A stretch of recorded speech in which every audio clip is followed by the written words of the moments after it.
여러분 안녕하십니까?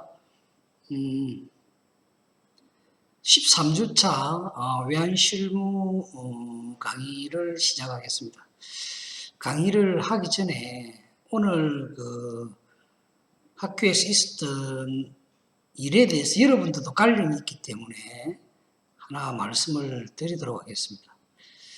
오늘 이제 경상대학교 회계학과 교수님, 여자 교수님입니다. 40대 여자 교수님, 교수님 한 분하고, 또 경상대학교 경영정보관리과의 교수님 한 분, 남자 교수님 두 분이 오늘 우리 학과에 와가지고 한 40분씩 경상대학교 편입에 대해서 강의를 했습니다.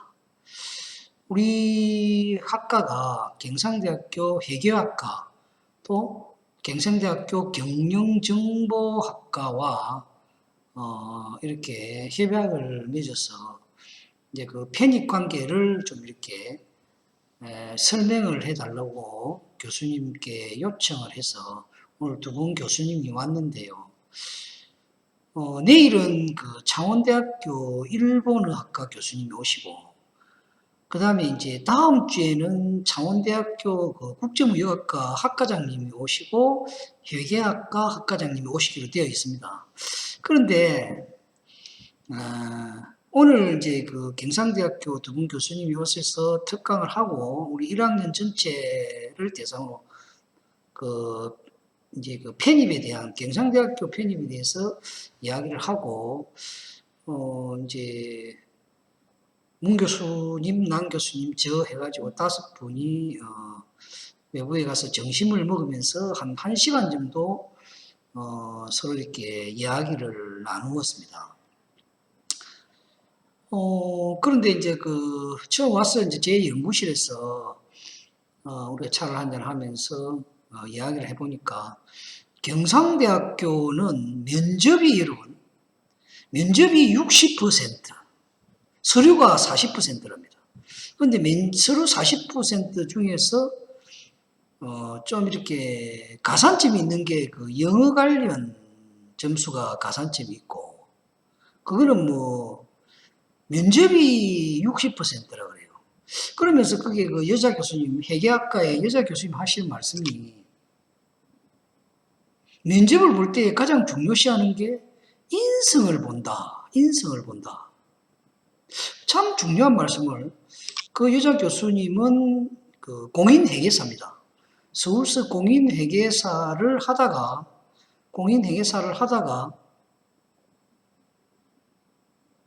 제가 여러분에게 명함을 보여드렸으면 좋겠는데 명함을 준비를 못했네. 연구실에 있는데 공인회계사를 하다가 공인회계사 시험에 대해서 공인회계사 생활을 하다가 자기가 공부를 해야 되겠다 해서 부산으로 내려와서 부산대학교에서 늦게 석박사 공부를 해서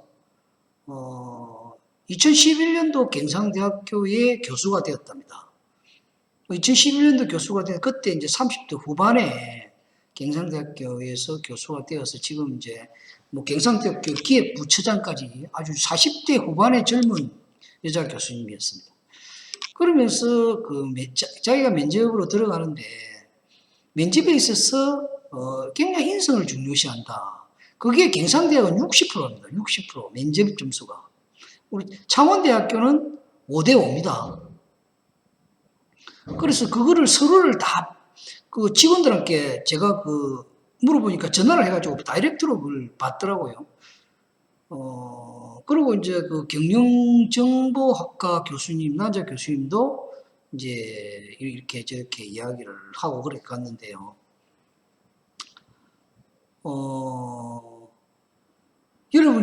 여러분도 해당이 되는 거죠. 다음에 편입할 때 그렇게 할 수 있고. 창원대학교도 사실은 국제무역학과, 회계학과, 일본어학과. 그런데 이제 일본어학과는 내일이니까 그게 되는데 교수님이 내일 여자 교수님이 오는데요.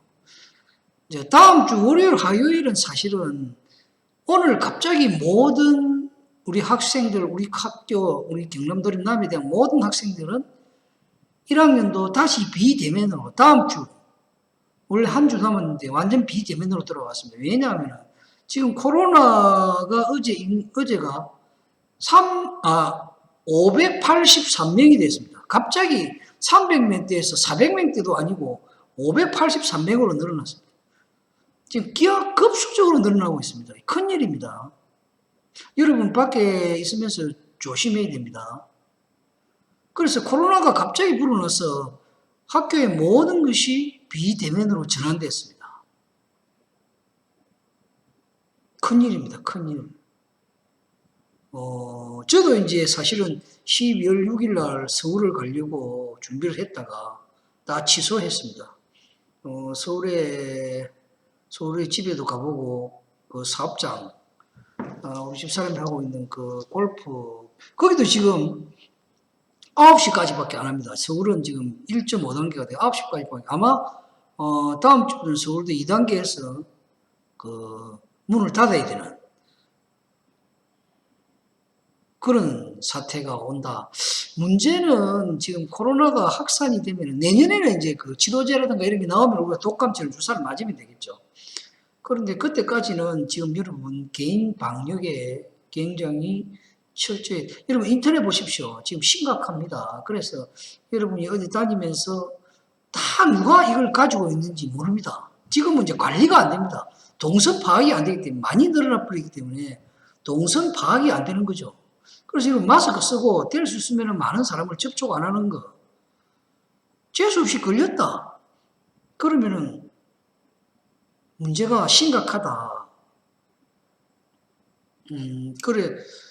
그런데 이제 오늘 사실은 그 이제 경상대학교 교수, 여러분 우리 과는 그 정도로 좋습니다. 감히 국립대학교 교수가 와가지고 자기 학교를 설명하고 편입에 대해서 설명하는 그런 학과는 아마 전국에서도 없을걸요.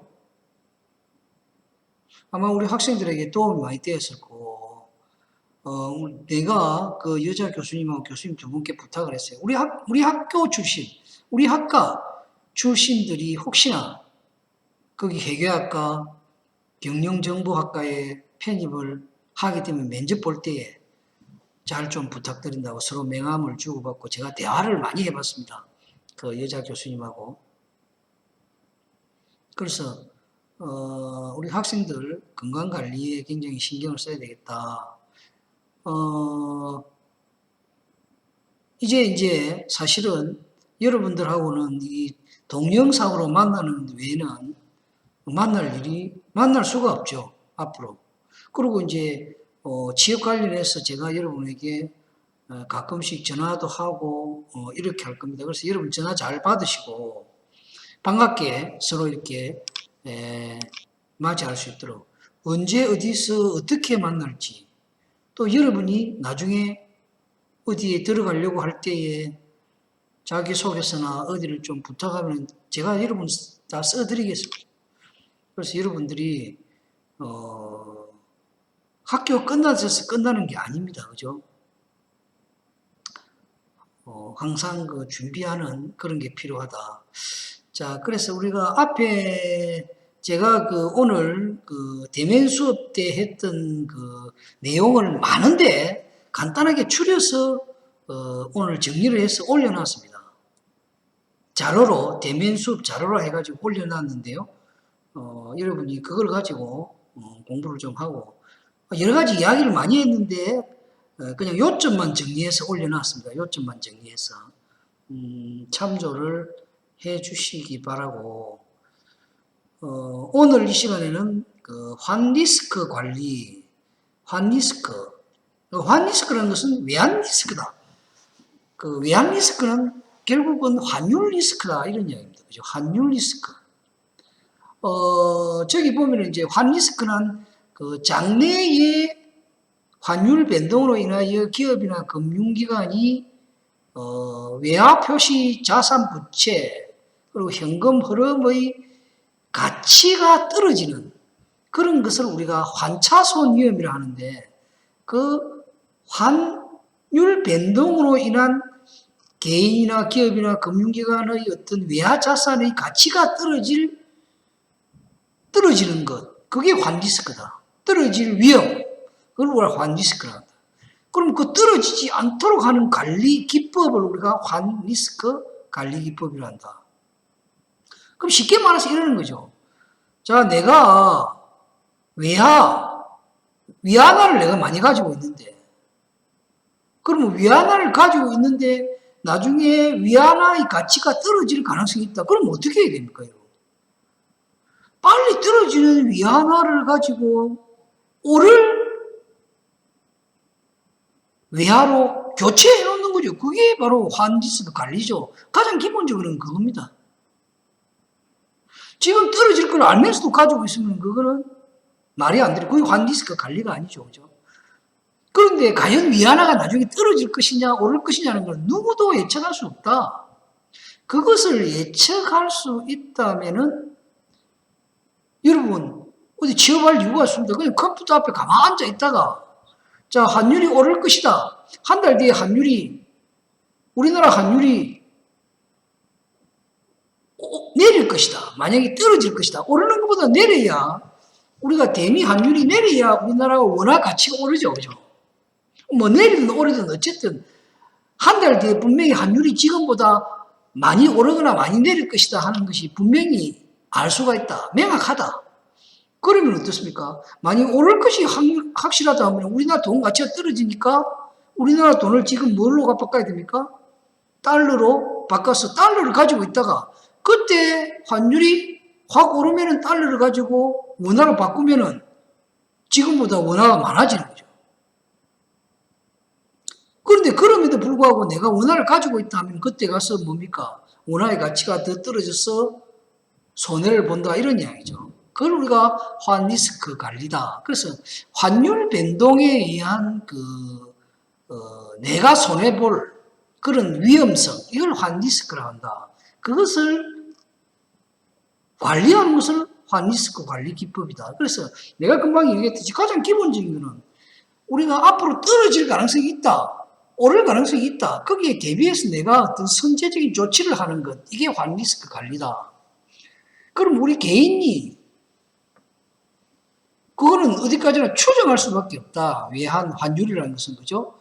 오르겠느냐 내려가느냐는 어떤 전문가도 예측할 수 없습니다. 그것을 예측할 수 있는 사람이 있다면 그 사람은 엄청난 부자가 되겠죠. 엄청난 부자가 되겠죠.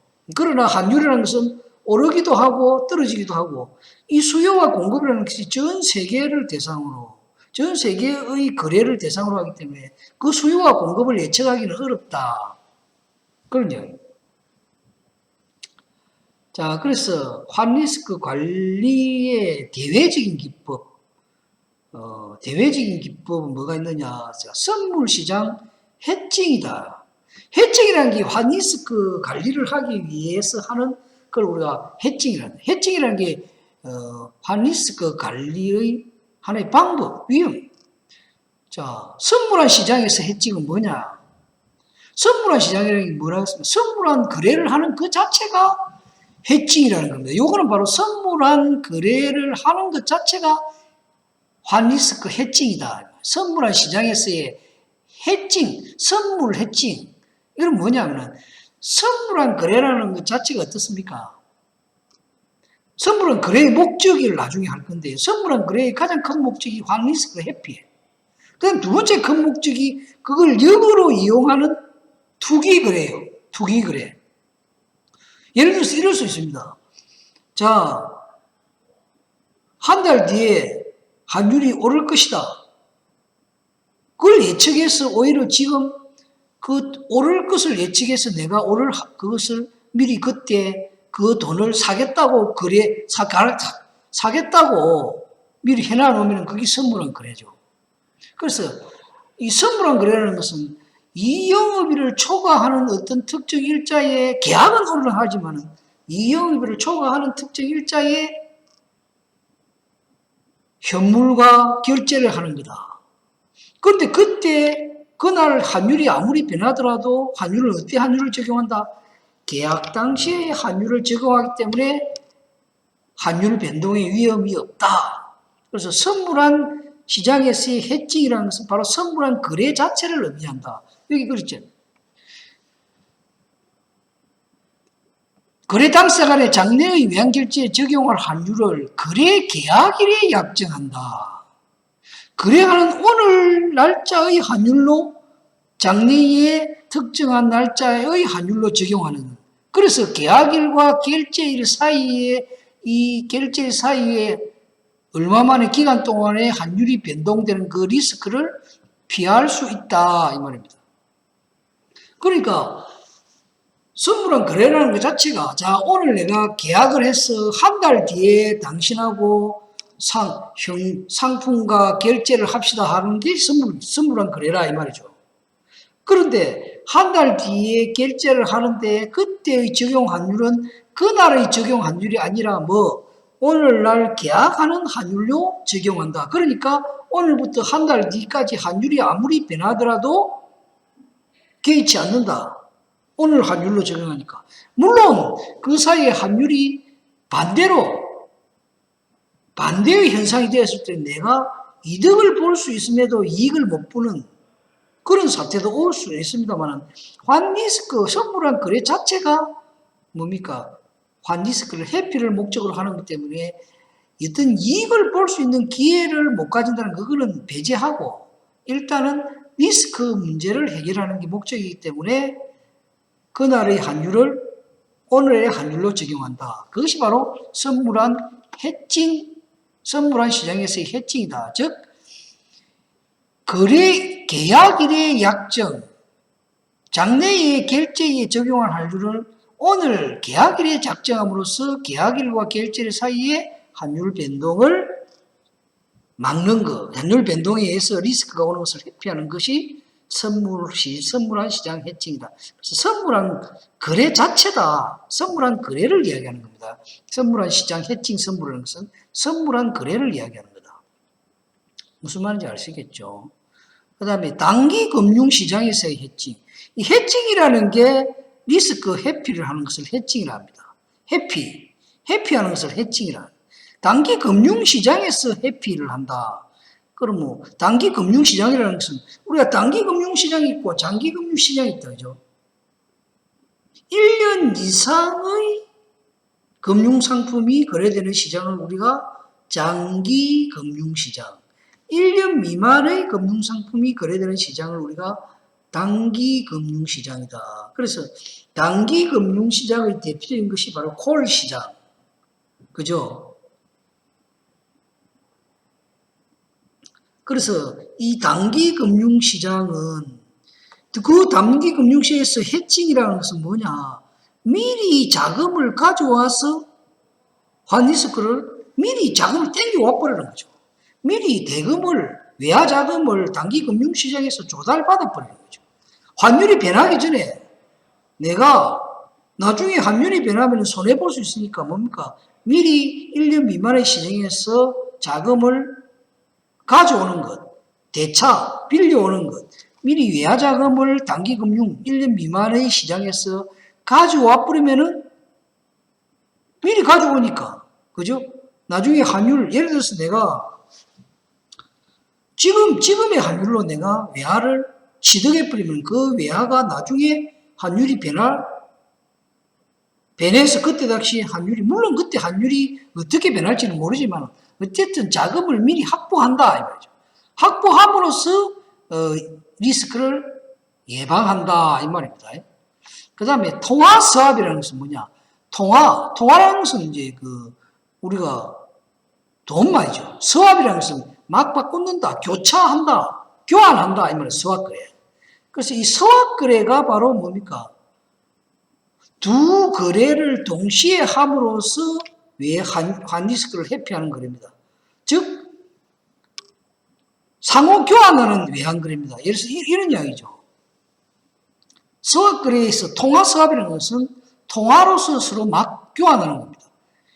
예를 들어서 자 어떤 계약일자의 두 당사자가 위안화와 달러를 서로 교환해가지고 통화를 서로 교환해서 외환거래를 하면, 예를 들어서 위안화가 환율이 떨어지고 달러가 환율이 올라가면 서로 간에 손실이 보지 않는 통화를 교환하는 걸 우리가 수합이다. 수합이라는 것은 교환하는 거예요. 통화로 서로 그냥 우리 일반적인 서학 거래는 뭐라고 했습니까?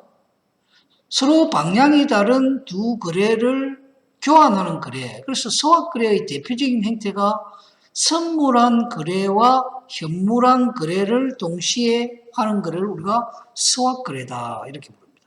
그 통화 서합이라는 것은 자 당사자 두 사람이 서로 다른 통화를 막 교환하는 거래다.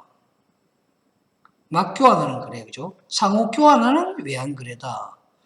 그렇게 여러분이 기억을 하시면 되겠습니다. 그 다음에 통화 선물이라는 것은 통화를 선물처럼 이제 일정 시점에 미래의 어떤 특정 선물이라는 것 자체가 미래의 특정 시점에 거래할 것을 오늘 계약함으로써 미래에 일어나는 환율 변동을 막는 거니까 통화 역시도 자 미래에 위안화가 이렇게 환율이 변할 것이다. 그러면은 미리 그 위안화의 환율을 오늘 거래하면서 오늘의 환율로 결정해 놓는 그런 거래를 우리가 통화 선물이다. 미래의 일정 시점에 약정 가격으로 매입 매도할 것을 금융선물 거래다. 그래서 금융선물 거래, 선물 거래라는 것 자체가 미래에 일어날 어떤 것을 지금의 환율이나 지금의 환율로서 결정하는 겁니다. 그게 통화 선물이다. 그래서 선물 거래와 같이 일정 통화를 미래의 일정 시점에서 약정 가격으로 매입 매도하기로 한 금융 선물 거래다.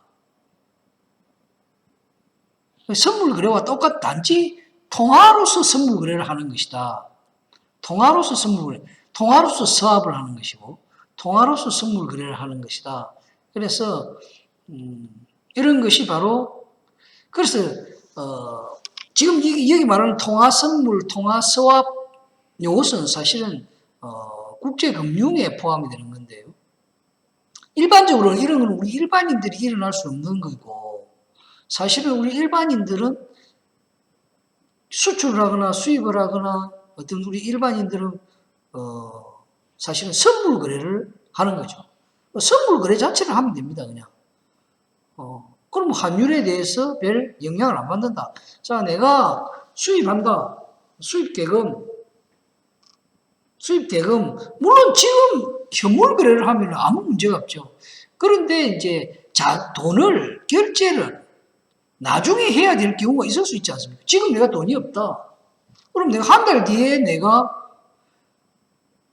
지금 그 자체가 뭡니까? 선물 거래라는 거죠. 현물 거래라는 것은 뭡니까? 이 영업일 이내에 계약을 하고 돈을 받고 물건을 받는 것이 현물 거래고 선물 거래라는 것 자체가 지금은 내가 계약을 하고 하는데 지금 돈이 없으니까 계약은 지금 하되 한 달 뒤에 당신하고 내하고 물건과 돈을 주고 받읍시다. 이렇게 하는 게 선물 거래란 말이죠. 그러면은 그때 한 달 뒤에 환율이 어떻게 변할지 모르기 때문에 계약을 오늘 하면서 한 달 뒤에 환율은 오늘의 환율로 정합시다. 라고 하는 계약을 선물 계약이라 한다. 그래서 무역 거래에 있어서 대부분은 현물 거래로 일어나죠. 현물한 거래로 일어난다. 당연히 현물한 거래로 일어나죠. 그래서 내가 여러분에게 앞에 그 정리하면서 무역 거래, 무역 수출과 수입 거래에 있어서 가장 대표적인 거래가 어떤 거냐? 국제 간의 거래에 있어서 신용장 거래다. 신용장. 레터 오브 크레디트에서 LC 거래라는 겁니다. LC 약자로 LC 거래. LC 신용장 거래라는 거예요. 신용장 거래를 하는 이유는 뭐냐? 바로 수출하는 사람은 신용장 거래를 하면은 대금을 아주 편하게 받을 수 있어요. 확실하게 받을 수 있어. 그 다음에 이제 수입하는 사람은 물건을 확실하게 수출상하게 받을 수가 있어요. 그래서 그런 장점이 있기 때문에 LC 거래를, 신용장 거래가 무역 거래에 있어서 90% 이상을 차지합니다. 대부분 신용장 거래로 한다. 그래서 여러분 무역학과에 가면 신용장이라는 과목 자체가 있어. 신용장에도 종류가 여러 가지가 있어요. 신용장이라는 과목이 있어. 신용장이라는 과목. 그 신용장은 뭐냐? 무역 거래할 때의 그 계약서야. 거기에 어떤 물건 단가 얼마, 뭐 이 도착지는 어디, 그다음에 쭉 이렇게 영어로 전부 적어 있어. 옛날에 이제 그 신용장 자체를 내어놓고 시험을 치는 경우도 사실은 있습니다. 그 무역 관련 어디 가서 여러분이 무역 담당 업무를 할 때는 그런 걸 시험 보는 경우도 있어요. 그 무역학과에 가면은 신용장이라는 과목 자체가 있어. 그게 이제 그래도 왜냐 그때는 이제 그 신용장을 읽는 걸 공부를 하고 신용장의 종류에 대해서 공부를 하고 그 신용장은 우리나라만 쓰는 게 아니고 전 세계 신용장 거래가 많이 일어나. 무역을 할 때는 왜? 국제 간의 거래니까. 그래서 영어로 되어 있어요. 그래서 국제 간의 신용장 통일 규칙이라는 국제 규율이 있어. 신용장을 적을 때는 요런 규칙, 이런 용어는 쓰면 안 되고 이런 용어는 쓰면 되고 하는 그런 규칙이 있어. 만약에 신용장을 적을 때 신용장 통일 규칙에서 허용하지 않는 용어가 들어가면 그 신용장은 효력이 없는 거예요. 물건을 그래서 내가 우리 학생들에게 이번에 적어놓은, 자, 신용장 거래 내가 그 설명을 해줄게요. 못 들은 사람을 위해서. 신용장 방 거래 과정이 어떠냐 하면은 수입상과 수출상이 있어. 자, 수출상하고 수입상하고 일단 물건을 팔아먹을 사람이 먼저 오퍼를 할 수 있겠죠. 개똥아, 니 내 물건 좀 사주라 할 수도 있고, 또 물건을 살 사람이 나 당신 물건이 마음에 드니까 사겠어 하는 그런 사람이 있을 수 있죠. 그거는 누구가 먼저라고 할 수 없습니다. 필요에 의해서 물건을 사고자 하는 사람이 먼저 오퍼, 소위 말하는 J, 오퍼, 영어로 오퍼, 청구 J를 해. 수출상에. 그럼 수출상에 니 이거 하나에 단가에 얼마 줄래? 그럼 수출상은 다시 다시 오퍼를 해. 다시 J를 해.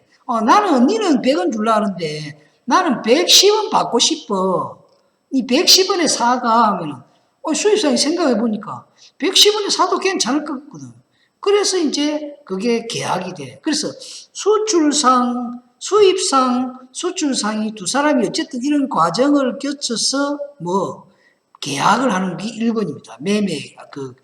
계약을 한다. 수출 수입에 대한 계약한다. 그게 1번으로 되어 있어요. 서로 상호간에 아까 내가 했죠. 그런 과정이 있어. 오퍼하고 또 다시 제의하고 다시 오퍼해서 계약을 하는 그런 과정이 있습니다. 무역학과에 가면 그런 걸 이제 공부를 하는데 그건 상냥하고 어쨌든 두 사람이 수입상, 수출상이 계약을 하면은 아까 뭐라 그랬습니까? 무역에 있어서 수출 대금을 받는 무역 거래에 있어서 가장 대표적인 방법이 90% 이상이 신용장 방식이다. 그거는 두 사람 다 유효한 부분이 있기 때문에. 그래서 이제 두 사람이 그럼 우리가 이 계약을 함에 있어서 신용장 방식으로 합시다. LC 방식이라 그래. LC, Letter of Credit, LC 방식으로 합시다. 그러면 이제 수출상과 매매 계약한 게 1번. 그러면 이제 수입상이 먼저 물건을 사야 되니까. 누가 먼저 했든 간에 수입상이 이건 국제 거래입니다. 나라가 다르죠, 두 사람이. 그럼 그 그림을 여러분 생각하면서 무역학과에서 이 신용장 거래 과정만 알아도 여러분이 다음에 무역학과에 편입할 때 이것만 설명을 해도 그냥 아마 여러분 편입시켜 줄 거예요. 내가 신용장 거래 과정을 잘 알고 있습니다. 신용장에 대해서 물으면 제가 신용장 거래 과정을 제가 설명 한번 해보겠습니다. 그러면 여러분 그냥 오케이지. 그러면 일단 두 사람이 매매 계약을 채용한다 1번. 그 다음에 이제 수입상은 신용장 거래 방식으로 했으니까 신용장을 개설해야 될 거 아니야. 그러면은 신용장 방식으로 하는 이유가 뭐라겠습니까? 아까 두 사람에게 장점이 있다 그랬죠. 뭐가 장점이 있죠? 수출상은 대금을 확실하게 받을 수 있다. 그게 나중에 왜 그런가를 내가 설명을 할 거예요. 대금을 확실하게 받을 수 있다. 그 다음에 수입상은 물건을 확실하게 받을 수 있다. 두 사람 다 원하는 걸 할 수 있으니까 대부분의 무역거래에서는 LC 방식으로 한단 말이에요.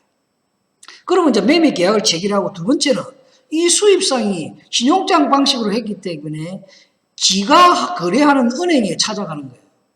자기 나라에 있는 자기 거래 은행에 가가지고 내가 어느 나라에 있는 누구와 얼마를 수입하는 걸로 계약을 맺었으니까 신용장을 개설해 주십시오라고 신용장 개설 의뢰를 한다고. 이게 2번이야. 자기 거래 은행에. 수출사하고 아무 상관없이 자기 거래 은행에 가서 신용장 개설 의뢰를 하는 거예요. 그 신용장 개설 의뢰를 하면은 신용장 개설 자기 거래 은행에서는 그게 사실인지 여부를 확인하겠죠. 확인하고 그 사람이 신용장을 개설할 수 있는 그런 돈이 있는지 파악을 해봐야 될 거 아이가. 재산이 있는지, 그리고 그런 돈을 자기한테 맡겨놨는지, 아니면은 지금 안 맡겨놔도 나중에 만약에 그런 돈을 지급할 수 있는 능력이 있는지를 따져본 이후에, 그거는 이제 은행원이 할 일이죠. 수입상이라는 그 거래를 평소에 했으니까 그 사람의 자산이라든가 신용이라든가 이런 거 잘 알까, 아이가. 만약에 그게 안 된다 하면 신용장 개설을 해주면 안 되겠죠. 왜? 나중에 내가 설명할 텐데 신용장 개설을 해주는 순간에 누가 책임져야 된다? 은행이 책임져야 돼요. 은행이 책임져야 돼. 그리고 그 사람의 어떤 그런 걸 통해서 충분히 그렇게 할 수 있겠다 하면은 이 수입상의 거래 은행은 신용장 개설 의뢰를 받았죠. 2번. 그다음 3번 뭐라 해야 되냐면 그래 당신이 충분한 그런 여력이 있으니까 우리가 신용장 개설하겠습니다. 그럼 당신이 어느 나라에 있는 누구와 하기로 했습니까? 자, 미국에 있는 누구와 하기로 했습니다. 그러면은 미국에 있는 자기의 거래 은행이 되든 아니면은 미국에 있는 수출상이 미국에 있는 자기의 거래 은행, 그렇게 그 은행, 수입상이 거래하는 은행이 외환은행이다 하면은 외환은행 미국 지점이 있겠죠. 외환은행이 미국 지점에게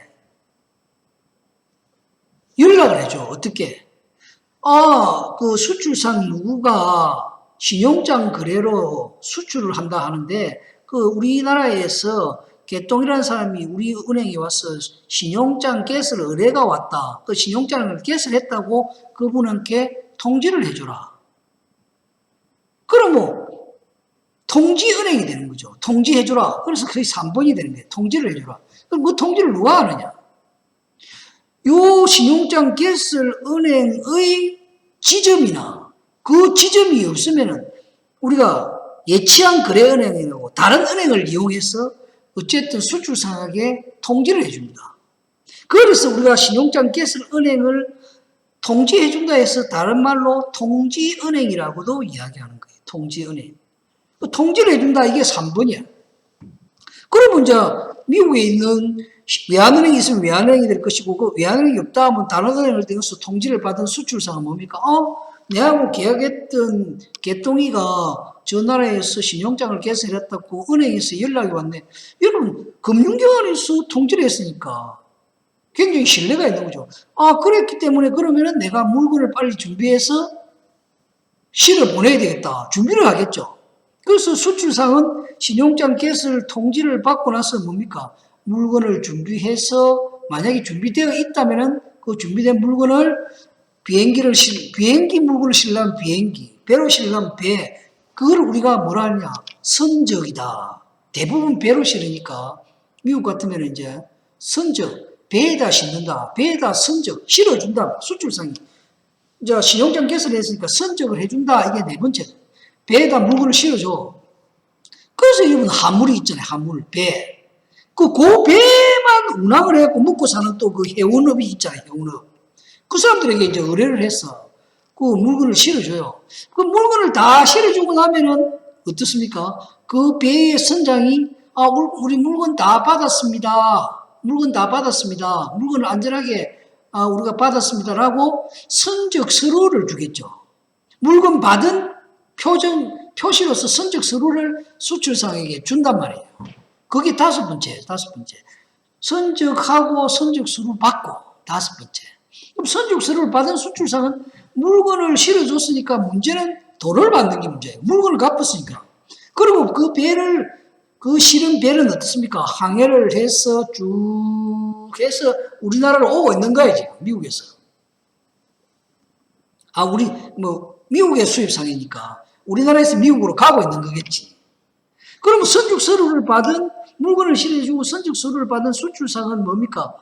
그 선적서류와 소위 말하는 거기서 환음을 발행하는 거예요. 수출환음 해가지고 수출환음이다 해서 수출 금액만큼 직업인을 수입상으로 하는 환음을 발행해서 그것을 첨부해. 그것을 수출환음이라 그래요.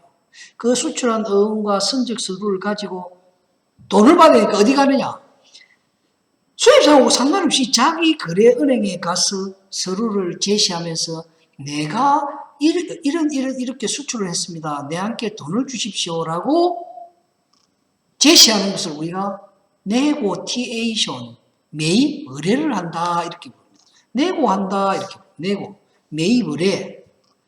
그러면 그 외환 담당자가 이제 가지고 왔으면 거기서 뭘 보느냐? 거기 이제 그 신용장이 다 그 나타나 있어, 신용장에. 국제신용장 통일규칙에 의해서 단가가 얼마고, 도착지가 어디고, 물건 전체가 몇 개고, 얼마고, 뭐 조건은 어떤 조건이고, 쭉 이런 게 이제 선적서류야. 그게 선적서류야. 신용장과 첨부된 선적서류. 그게 환음이 첨부되어 있는 거죠. 환음이. 그러니까 그걸 받아가지고 이제 신용장 통일규칙에 의해서 외환 담당자가 검토를 쫙 하는 거예요. 검토를 딱 하다가 서류가 이상이 없다. 아, 네, 맞습니다. 국제 신용장 통일규칙에 의해서 아주 딱 맞네요. 그러면 거기서 바로 뭡니까? 수출 대금을 바로 지급합니다. 이런 수입상하고 상관없이 수출상의 거래은행에서 바로 수출상에게 돈을 줘버리는 거예요. 그러니까 수출상은 선적하고 서류만 가져오면 바로 돈을 받아버리는 거예요. 누구로부터? 자기 거래은행으로부터. 수입상하고는 아무 상관이 없이 바로 돈을 받아버린다. 그럼 거기서 수출상은 끝난 거예요. 그거 끝나버리는 거죠. 그 수출상은 물건 실어주고 돈 받아보면 뭐 그거 끝나는 거 아닙니까? 그죠? 그거 끝났어.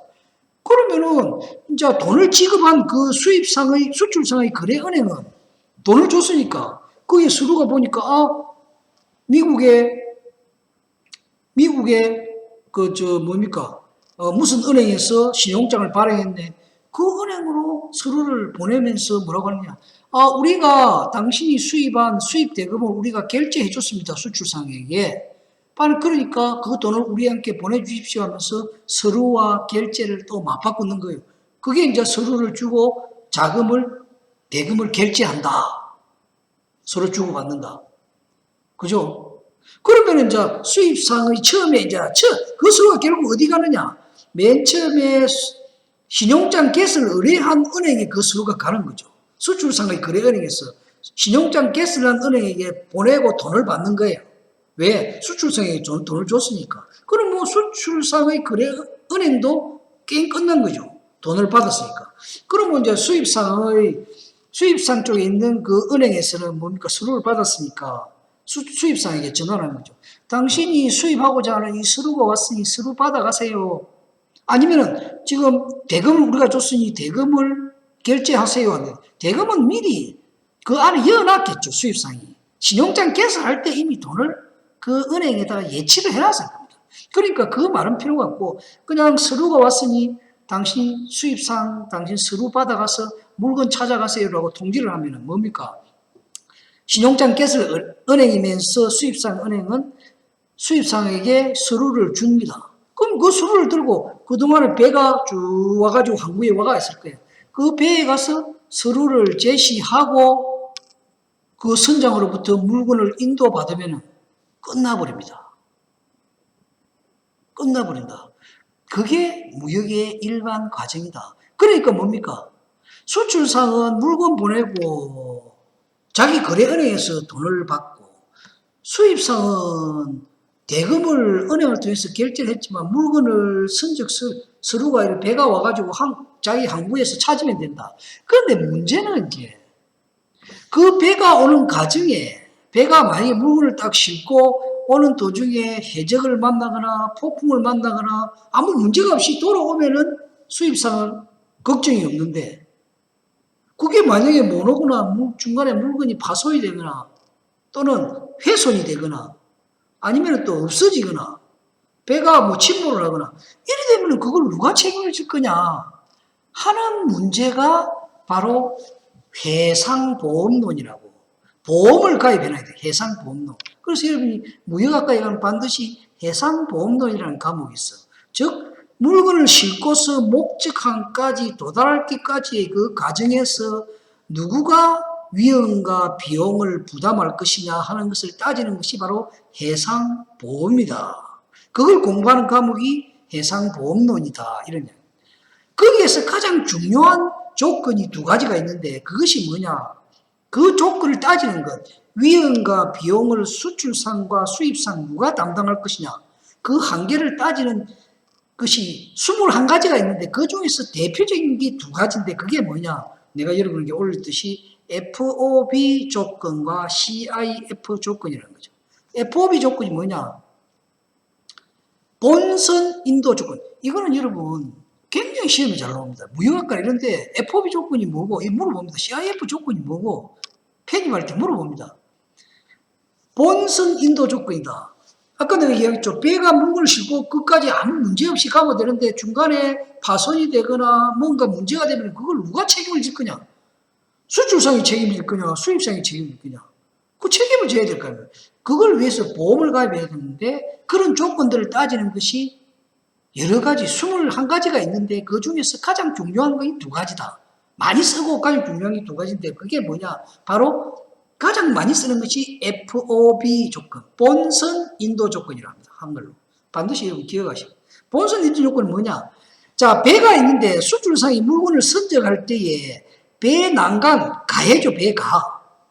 물건이 배 난간을 딱 통과하면은 그때부터 비용과 위험, 물건이 사라져서 어떤 책임이라든가 그때부터 일어나는 비용은 누가 진다? 수입상이 다 진다 하는 것이 바로 본선 인도 조건이다. 여러분 알겠습니까? 그 다음에 CIF의 조건은 뭐냐 하면은 비용, 운임, 보험료 포함 조건인데 이거는 뭐냐 하면은 물건을 싣고 저 목적항까지 도달할 때까지 운임, 보험료, 비용을 누가 부담한다? 수출상이 부담한다. 그러니까 물건을 선적하고 나서 목적항까지 도달할 때까지 어떤 리스크, 비용, 운임, 보험료를 전부 다 누가 물건을 실어준 수출상이 진다 하는 것이 CIF 조건이고 그렇지 않고 물건을 딱 배에 실은 난간을 통과한 순간에 모든 책임을 수입상이 진다는 것이 FOB 조건이다. 그러면 여러분 FOB 조건은 누가 불리하고 누가 유리합니까?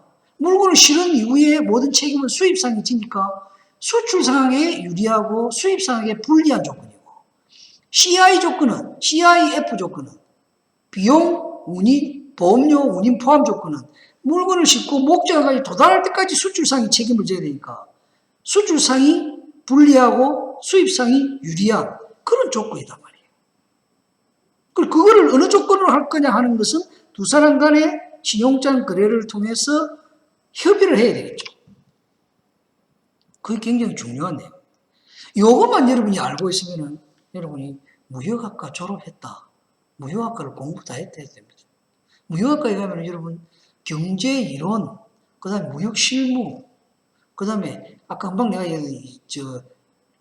실무 이론, 실무, 해상보험론, 그 다음에 신용장, 뭐 이런 거는 신용장 뭐 종류, 뭐 신용장 안에 내용 이런 거는 그런 거는 중요하지 않아. 그런 거는 나중에 실무에 가면 다 그냥 만약에 그 담당을 하면 하는 거고 중요한 거는 금방 내가 이야기했던 요 전체적인 무역의 절차 과정 이런 것만 알면 되는 거예요. 그 외에 이제 경제학을 배워. 그다음 국제 경영학을 배워. 그 다음에 제가 지금 이야기했던 금융 외환론을 배워. 그런 거는 그냥 일반적인 이론이죠.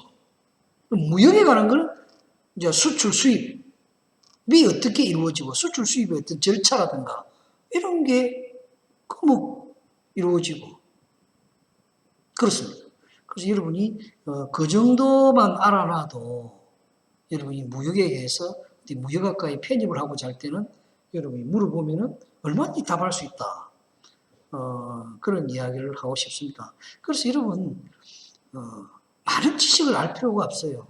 중요한 키포인트를 알면 됩니다. 그래서 이 시간에는 내가 그 중요하기 때문에 제가 그걸 이야기했다. 왜냐하면 그 그림을 그리면서 내가 컴퓨터라니까 그림이 잘 안 그려져서 우리 학생들이 그걸 잘 모를 수 있기 때문에 내가 지금 설명을 오늘 한번 해주는 것입니다.